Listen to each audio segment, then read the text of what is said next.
नमस्कार,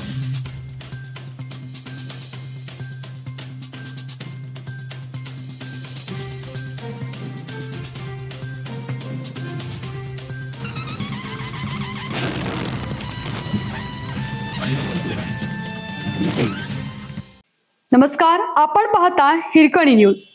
हिरकणी न्यूज प्रत्येक क्षण ताज्या घडामोडी आणि महत्त्वाच्या प्रत्येक बातमीसाठी नेहमी तत्पर. धर्मेंद्र प्रधानच्या राजीनाम्याशिवाय माघार नाही. सोनम वांगचुक यांच्या आंदोलनात सांगलीच्या आजीचा यलगार. सोशल मीडियावर फेमस.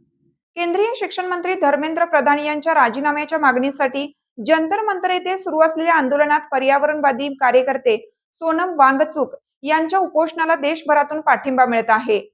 या आंदोलनात महाराष्ट्रातील सांगली जिल्ह्यातील मालन फासे या वृद्ध महिलेने सहभाग घेतला असून त्यांच्या ठाम भूमिकेची सध्या सोशल मीडियावर जोरदार चर्चा सुरू आहे.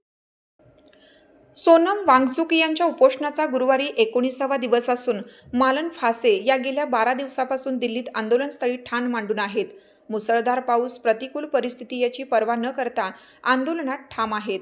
मालन फासे यांनी सांगितलं की विद्यार्थ्यांच्या आत्महत्येच्या घटना आणि शिक्षण व्यवस्थेतील प्रश्न पाहून आपण आंदोलनात सहभागी होण्याचा निर्णय घेतला. मी सांगलीहून या आंदोलनाला पाठिंबा देण्यासाठी आली आहे. जोपर्यंत धर्मेंद्र प्रधान राजीनामा देत नाहीत तोपर्यंत मी इथून जाणार नाही. विद्यार्थ्यांनी कोणत्याही परिस्थितीत आत्महत्या करू नयेत.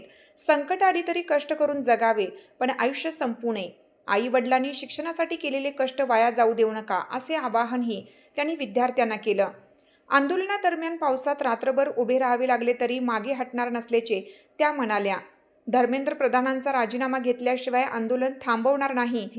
आता ढिलाई पाडायची नाही, माघार घ्यायची नाही, असा यलगार त्यांनी दिला.